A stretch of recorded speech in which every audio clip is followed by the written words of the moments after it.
Muy buenos días, queridos amigos, hermanos, familia de la fe que nos siguen por este medio. Les saludo a todos ustedes con la paz del Señor. Siempre será un privilegio el poder compartir el mensaje de la palabra de Dios y más aún en este tiempito en el que quiero un poquito encaminarnos hacia la fiesta mayor que viene para el cristianismo y es la Semana Santa. Tiempo de recordación, tiempo de reflexión, tiempo de contrición, ¿sí? Para nosotros poder mantener vigente en el sentido estricto de cómo debe ser esta celebración, mantener vigente, digo, el milagro de la salvación que sucedió hace 2000 años aproximadamente, cuando el Hijo de Dios, en obediencia y por amor, en obediencia al Padre, por amor a la humanidad, decidió venir a salvar al mundo, es decir, a abrir una puerta nuevamente para que nosotros tengamos acceso a Dios, en vista de que todos habíamos pecados y destituidos estamos de la gloria de Dios, y en vista de que la paga del pecado es muerte y nosotros estábamos condenados no únicamente a la muerte física, que a veces es fruto de distintas causas, o el desgaste natural del ser humano, o las enfermedades, o un accidente, etcétera, etcétera, sino a una muerte aún peor, que es la segunda muerte y es la muerte espiritual, es decir, la eterna separación de Dios. Esa es la segunda muerte. Y esa segunda muerte es la que vino a pagar Cristo Jesús y a evitarla para quienes creemos en Él, ¿sí? De tal modo que Él nos amó al punto de que todo aquel que en Él crea no se pierda, mas tenga vida eterna. Entonces es necesario tener muy claro lo que implica la celebración de la Semana Santa. La celebración de la Semana Santa no es un tiempo de vacación, la celebración de la Semana Santa no es un feriado más, no puede serlo así. La celebración de la Semana Santa no es un tiempo de jolgorio y regocijo y fiesta y baile, no. Que el mundo en la ceguera de su perdición le ha puesto como un feriado más, como un tiempo de vacación más, eso es el mundo. Pero usted y yo, que creemos en Cristo Jesús, usted y yo que tratamos de ser cristianos, usted y yo que estamos agradecidos con Cristo Jesús por sus bondades, por su favor y por el milagro más grande que no le es negado absolutamente a nadie, que es el milagro de la salvación, nosotros debemos tomar con mucha seriedad y digo, con mucha contrición, con mucha reflexión, con mucha renovación de compromisos, si es que es necesario, el favor que recibió la humanidad de poder abrir un camino para volver a la presencia de Dios, del cual la humanidad fue desechado, destituido por causa del pecado. ¿Sí? Quien pagó el precio del pecado, que se paga con muerte, fue Cristo Jesús. El mismo Hijo de Dios vino a morir, ¿sí? En una muerte cruenta, con un sacrificio terrible, pero tal es el amor de Dios que se despojó de su Hijo y tal es el amor del Hijo, ¿sí? Que se entregó por completo para pagar ese precio. Y no solo pagar el precio del pecado con la muerte, sino que venció la muerte. Por eso es que la segunda muerte no nos alcanza a quienes somos hijos de Dios, a quienes hemos aceptado a Jesucristo en nuestro corazón, a quienes seguimos en nuestra vida bajo sus preceptos y mandamientos. Él venció la muerte porque resucitó al tercer día. Así que esa es la mayor victoria y eso es lo que estamos celebrando. En las próximas semanas, el próximo mes precisamente, se conmemorará la Semana Santa. ¿Qué es lo que yo propongo? Bueno, lo que yo le propongo es que hagamos una secuencia de pequeñas charlas, ¿sí? De los días jueves que sacamos estos videos y usted puede verlo en el día y a la hora que a bien tenga. Pero los días jueves de cada semana nosotros subimos un video. Y en esta ocasión, obviamente a propósito de la más grande celebración que hay junto con la de la Navidad, que es igualmente majestuosa porque es la presencia del Dios hecho hombre aquí en la tierra, y la Semana Santa es la recordación del triunfo del cristianismo. Entonces digo, estas dos fiestas ameritan a veces, como lo quiero hacer en esta ocasión también, el poder compartir ciertos temas pequeños. Sí, que los vamos a denominar así, a todos los temas. Camino a la cruz, camino a la cruz. Y obviamente este tema y los otros tendrán su subtítulo, digamos, o un título adicional, pero todos estos temitas le vamos a llamar así, camino a la cruz. Y quiero comenzar por un aspecto que es bastante importante y que nos deja algunas características, algunas particularidades de las cuales obviamente nosotros debemos prestar atención para poder saber, para poder conocer y tener bien claro el panorama de lo que implica la vida cristiana y el mundo espiritual, inclusive. Entonces, permítame darle lectura y que usted me siga, por favor, ya sea por sus aparatos inteligentes o algo que es mucho más inteligente que un aparato. La bendita palabra de Dios. Puede seguirme el texto que se encuentra en el Evangelio de Juan,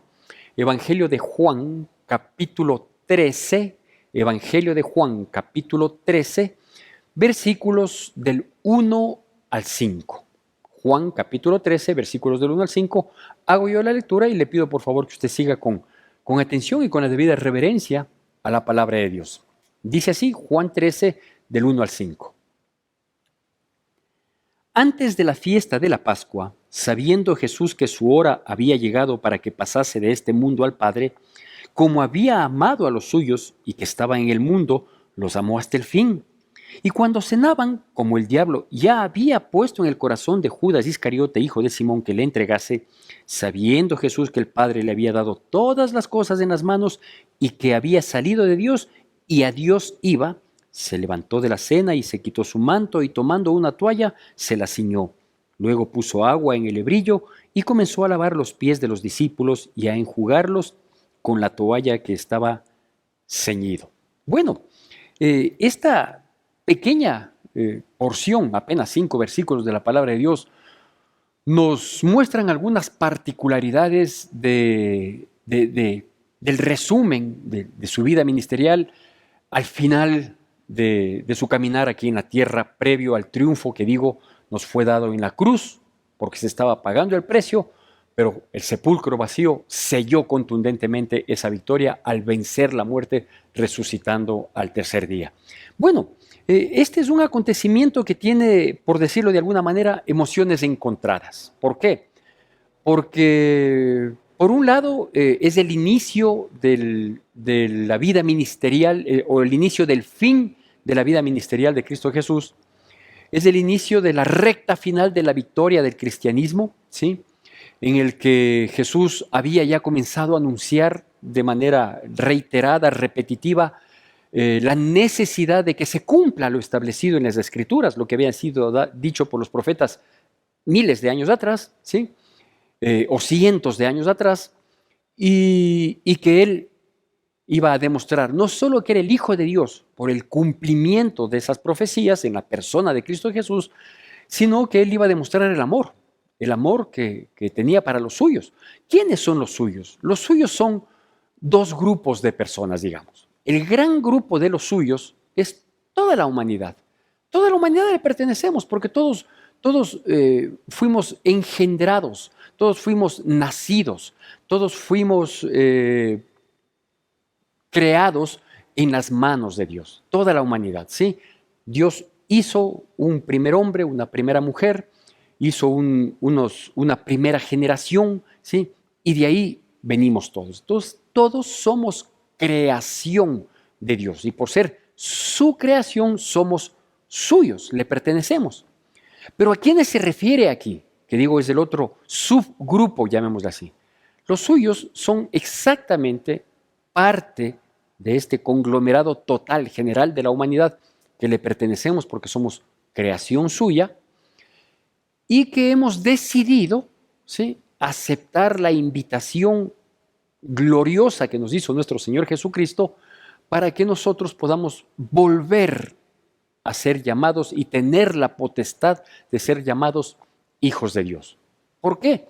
Porque Jesucristo se ha cruzado en nuestras vidas, como se ha cruzado en la vida de todos, absolutamente de todos. Nadie puede decir, no, en mi vida no se ha cruzado. No, sí se ha cruzado, ¿sí?, de distintas maneras, porque Dios ha hablado a los hombres a lo largo de la humanidad de distintas maneras, ahora a través de Jesucristo, y que hemos terminado aceptando esa invitación para decirle a Jesucristo, ven a mi vida, entra en mi vida, yo te recibo como el Señor de mi vida, ¿sí? Y por lo tanto de aquí yo quiero caminar conforme a tu voluntad y no a la mía. Voluntad que está plasmada en su palabra, ¿no es cierto? Entonces, ¿quiénes son los suyos? Todos, porque todos somos creación de Dios. Pero aquí se refiere a los suyos, a los que hemos decidido seguirle, a los que hemos decidido obedecerle, a los que hemos decidido hacer de Él el Señor de nuestras vidas. Entonces, es necesario, digo, comenzar haciendo esta distinción, porque muchas veces se dice, todos somos hijos de Dios. No, no todos somos hijos de Dios, todos somos creación de Dios. Hijos de Dios, Juan capítulo 1, versículo 12 dice, y todos los que le recibieron y creen en su nombre, tienen la potestad de ser llamados hijos de Dios. ¿Sí? Entonces, hijos de Dios somos exactamente las personas que aceptamos la invitación de cambiar nuestra vida, de reenfocar nuestras vidas, de redireccionar nuestras vidas y seguir conforme a su bendita palabra. Primer aspecto que necesitamos destacar. Otro aspecto que es necesario conocerlo, ¿sí?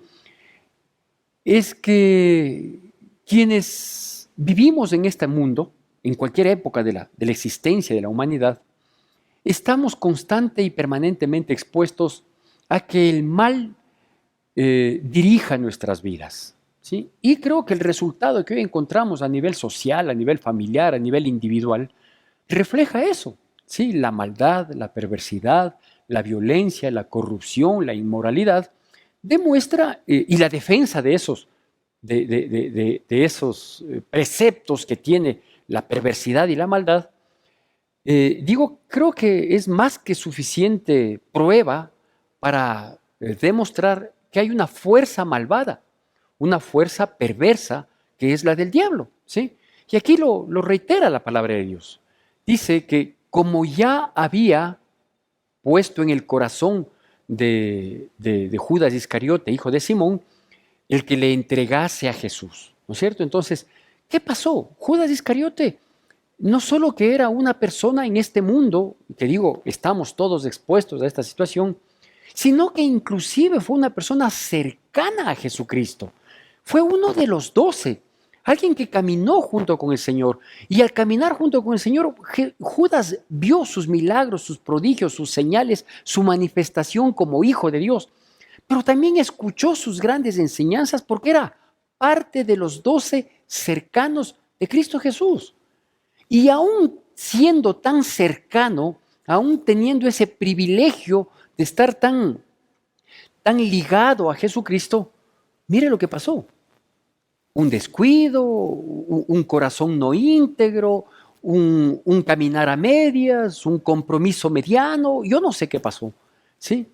Pero Satanás llega a poner en el corazón de uno de sus seguidores cercanos, de Judas, el que le entregase a Cristo Jesús.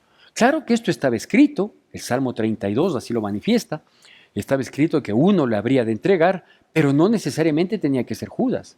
Iba a ser uno, cualquiera de los 12.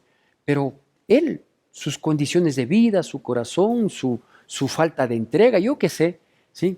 Pues puso en el corazón que le entregase a Jesucristo. Y es lo que vemos hoy en día, ¿no? ¿Sí? Cómo el diablo ha puesto en el corazón y en la mente de muchas personas, de muchísimas, de millones de personas en el mundo, para que proclamen, para que digan, para que vivan, para que ejecuten situaciones de perversión, de maldad, de perversidad, ¿no?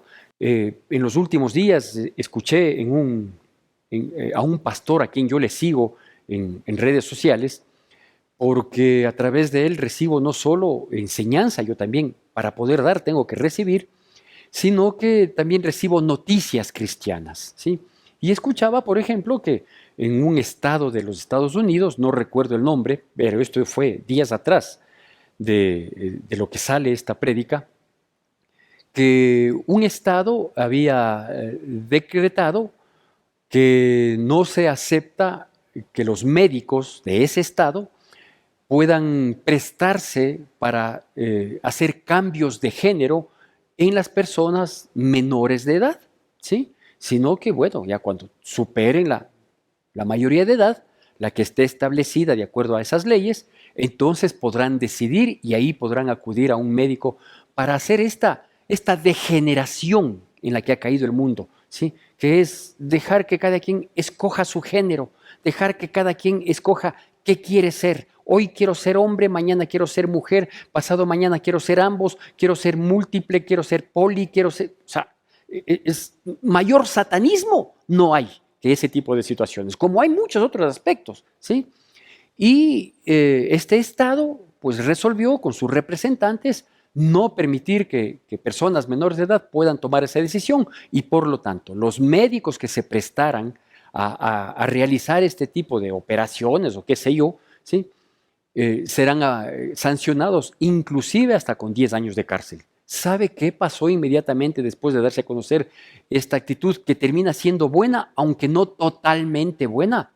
Que los satanistas, con sus distintos grupos, salieron a las calles a reclamar y a decir que eso no se puede hacer, que hay que dejar en libertad para que si una criatura de 11, 12, 13, 14 años quiere tomar esa decisión, que se le permita y que los médicos no pueden ser sancionados. Imagínese el nivel de satanismo que se está viviendo. El satanismo oprime, destruye. Él vino a hurtar, matar y destruir, así dice la palabra, ¿sí?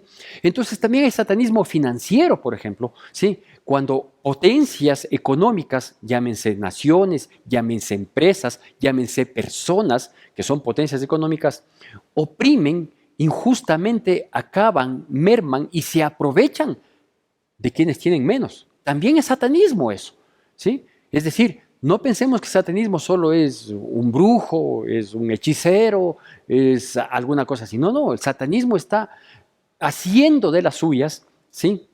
A diestra y siniestra, inclusive con gente cercana, seguidora de Cristo Jesús, como nos dice, no el ejemplo, sino la realidad que se vivió en esa época. Siendo Judas una persona cercana a Jesucristo, que caminaba junto a él, Satanás logró poner en su corazón. Por eso es que sobre toda cosa guardada debemos guardar nuestro corazón, porque de él mana la vida. Y cuando habla del corazón no está hablando únicamente del músculo que bombea para que tengamos vida, ¿no? Sino que está hablando de nuestra mente, está hablando de nuestro sentimiento, está hablando de nuestra emoción. El corazón espiritual es ese sentimiento que nos liga a Cristo Jesús. Y si esa cercanía que debemos tener con Cristo Jesús no es la correcta, no es la debida, no es la determinante, la contundente, sino que es mediana, o peor aún, Dios nos guarde, que no haya ninguna relación con Cristo Jesús, estamos expuestos a que el diablo haga y deshaga como estamos viendo el resultado en nuestra sociedad.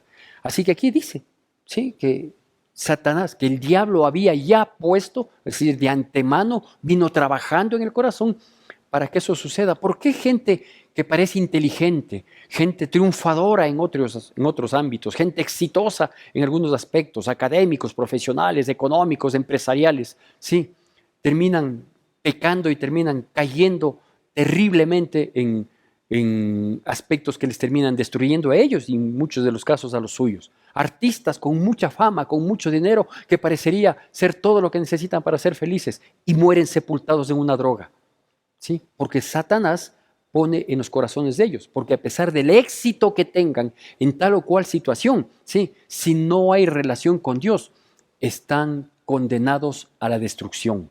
La humanidad, por no tener a Dios, está condenada a la destrucción, como se evidencia en todo lo que miramos en nuestros tiempos, en esta realidad. Bueno, aquí lo corrobora, ¿sí? Pero hay otros aspectos también que destacar. Dice que Dios le había dado a Jesús, a su Hijo, todas las cosas en su mano y que a Dios iba porque de Él había venido, ¿sí?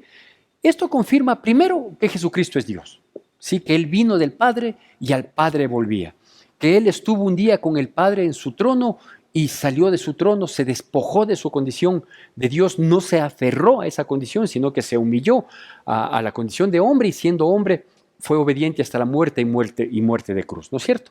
Pero aquí confirma no solo la divinidad de Cristo Jesús, que dice que de Dios vino y a Dios volvía, es el único que vino de parte de Dios y que volvió a Dios. Luego el Espíritu Santo, que es Dios, fue derramado, ¿sí?, sobre los creyentes cuando Cristo Jesús había derramado su sangre aquí en la tierra, porque Él mismo lo dijo, es necesario que yo me vaya para que venga sobre vosotros el Espíritu de verdad, que es Dios, ¿no es cierto? Pero bueno. Esto demuestra, no solo digo que Jesucristo es Dios, porque vino del cielo y al cielo volvía, porque vino del Padre y al Padre volvía, después de cumplir el plan redentor, de pagar el precio y de vencer la muerte, sino que confirma que Jesucristo es el único intercesor entre Dios y los hombres. Que la Biblia lo dice exactamente así, ¿sí? Como yo lo estoy citando. ¿Sí? Que hay un solo mediador entre Dios y los hombres, Jesucristo hombre. Y luego la explicación en Timoteo está muy clara del por qué se le considera. Pero aquí lo confirma y lo ratifica. Porque para ser mediador, para ser intercesor, uno debe tener acceso a las dos partes a través de las cuales se quiere interceder. Si yo quiero interceder ante el presidente de una nación, ¿sí? Para interceder por parte del pueblo, yo debo tener una identidad, yo debo tener una posibilidad de acceso al presidente de esa nación y también acceso y quizás representante del pueblo. ¿Sí? Yo no puedo decir, yo voy a interceder por el pueblo y el presidente no me recibe. Yo puedo estar gritando, haciendo lo que sea, pero si el presidente no me recibe, no puedo ser un mediador, no puedo ser un intercesor. Porque para ser mediador necesito tener acceso a ambos. Para ser mediador necesito ser recibido por ambos, ¿sí? Y el único que ha sido Dios junto al Padre y que fue hombre junto a los hombres y que estuvo con el Padre y vino al mundo y volvió del mundo al Padre, es Jesucristo. Es el único mediador, no hay otro. No es que todos los que mueren o todos los santos o los apóstoles o los niños que murieron a muy temprana edad o la abuelita y el abuelito que fueron buenas gentes. No, no hay más intercesores. Tampoco hay hechicería para decir, no, es que esta persona te puede poner en contacto con un muerto. Eso es satanismo. Satanismo se llama cuando aparecen los mentirosos diciendo que sí, que pueden llamar al espíritu de tal o cual persona. No, señor, no es así. Eso es mentira, es satanismo. Si usted quiere comunicarse con los muertos, pues no puede, simplemente. Si usted quiere llegar al Padre a través de una religión, a través de una doctrina, a través de cualquier otro medio que se pueda inventar, que ahora es inimaginable la cantidad de mentiras que se dicen al respecto, no hay cómo. La única posibilidad de llegar a Dios es a través de Jesucristo, su Hijo. ¿Sí? Cosas que hay que destacar y que nos muestran camino a la cruz, como se llaman este grupo de temas que vamos a compartir hasta la Semana Santa. Otro aspecto que obviamente es el que destaca, ¿sí? Es que Jesucristo en aquella cena se levantó en medio de la cena, se ciñó una toalla, cogió una tina, un lebrillo, una lavacara, puso a los pies de los discípulos y procedió a lavarles los pies. Esta era una costumbre no solo judía, sino de distintas creencias y de distintas civilizaciones, en las que se pretendía honrar a las visitas. Es decir, cuando venía una visita importante, y más aún si venía de lejanas tierras, el darle reposo, el darle descanso, era lavarle los pies. Aparte de esto, era una honra, es decir, eres bienvenido a mi casa a lavarle los pies. Eso era, digamos, culturalmente entendido. Pero espiritualmente entendido conlleva aún mucho más sentido. ¿Por qué? Primero porque la palabra de Dios menciona que Jesucristo se humilló hasta lo sumo. Jesucristo, el que había venido de arriba y volvía al Padre, el que venía del Padre, ¿sí? Y vino como maestro y como Señor, ¿sí? Ahora estaba como siervo humillándose. Dice que Él se humilló hasta lo sumo, no solo porque fue a la cruz del Calvario, sino porque aquí, en el camino a la cruz, o sea, en la recta final de su plan redentor victorioso, glorioso y majestuoso, ¿sí? Dice que Él tomó esta actitud de siervo. Porque déjeme decirle una gran realidad en la vida, ¿sí? Nadie puede llegar a lograr mucho si antes no ha sido poco, si antes no ha demostrado ser siervo, si antes no ha comenzado desde abajo. Los que comenzaron desde aquí no son muy serviciales, se sirven a sí mismos nada más. Pero Jesucristo había venido del cielo, Él era el Hijo de Dios, Él era el Dios hecho hombre. Y lo demostró con milagros, prodigios, señales y prédicas y enseñanzas maravillosas, contundentes. Nadie podía negar que Él era el ungido de Dios, que Él era el Mesías para este mundo. Sin embargo, no dudó, no dudó. Dijo, cuando ellos le dijeron, Jesucristo le dice, ustedes me dicen que yo soy maestro y Señor, y bien hacen en decirme, porque lo he demostrado. Soy el dueño de todo, soy el Señor de todo. Tanto así que yo puedo obrar prodigiosamente, sobrenaturalmente en todo. Soy maestro porque les he dejado enseñanzas que provienen de mi Padre, porque no vine a decir otra cosa sino lo que mi Padre me mandó a que dijera. Pero también soy siervo, pero también me humillo, porque la humildad es la clave del éxito si es que alguien está procurando el éxito. Y aquí está Jesucristo. ¿Qué representa esto? Esto representaba, ya digo, no solo lo que culturalmente era conocido, el honrar una visita, el proponer un descanso después de un largo caminar, etcétera, etcétera, sino que esto implica que Jesucristo había venido a limpiar nuestro camino porque Él pagó el precio del pecado y a decirnos, oigan, tienen que caminar siempre por un camino limpio. Era una simbología. Jesucristo estaba lavando los pies y ellos estaban entendiendo todo lo que esto representaba. Por eso es que luego de la muerte y resurrección de Jesucristo, excepto el que le había entregado, excepto el que había abierto su corazón a que Satanás haga lo que hizo con él y que viene haciendo en el mundo a diestra y siniestra, todos los otros permanecieron unidos, juntos, unánimes, con sus vidas cambiadas, procurando vivir para agradarle a Cristo Jesús. Porque no solo habían reconocido que sus pies habían sido lavados, o sea, que su camino pasado, que su vida pasada había sido limpiada, esa vida pasada vergonzosa que tenemos en nosotros hasta antes de Cristo Jesús, sino que es un camino limpio por el cual nosotros debemos seguir en pos del Señor, porque Él es Señor y Él es Maestro y ahora estaba manifestándose como siervo. De hecho, esta prédica se llama así, Maestro, Señor y Siervo. Dentro del compendio de charlas que se llama Camino a la Cruz. Esta se llama Maestro, Señor y Siervo. Pero ¿qué más significa y simboliza el que Jesucristo había lavado los pies? Precisamente esto, tener la condición de siervo. Porque nadie es más que el Señor. No es que como yo soy pastor, entonces yo soy el que ordeno, mando. No, Señor, todo lo contrario. Yo me he preocupado mucho de tener esto en mi mente y tener vigente. Que a la vuelta de la esquina no crea que puedo ver por encima del hombro a alguien o que puedo sentirme el principal. No, el principal en esta iglesia es Cristo Jesús. La autoridad en esta iglesia tiene que ser su palabra.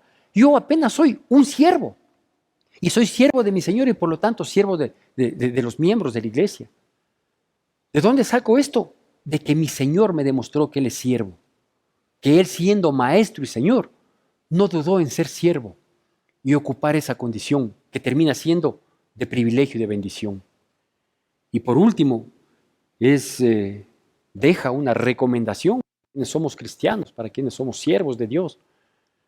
Y cuando hablo de siervos no estoy hablando de los consagrados únicamente, es decir, del que tiene una consagración a pastor o a cualquier otra cosa, no. Estoy hablando de todos, los cristianos, los que seguimos a Cristo y creemos en Él como dice las Escrituras y que nos esforzamos por vivir en santidad, en obediencia, para agradarle a nuestro Señor Jesucristo, porque Él es el dueño de mi vida, Él es Señor y es mi maestro, es el que me tiene que enseñar cómo debo caminar.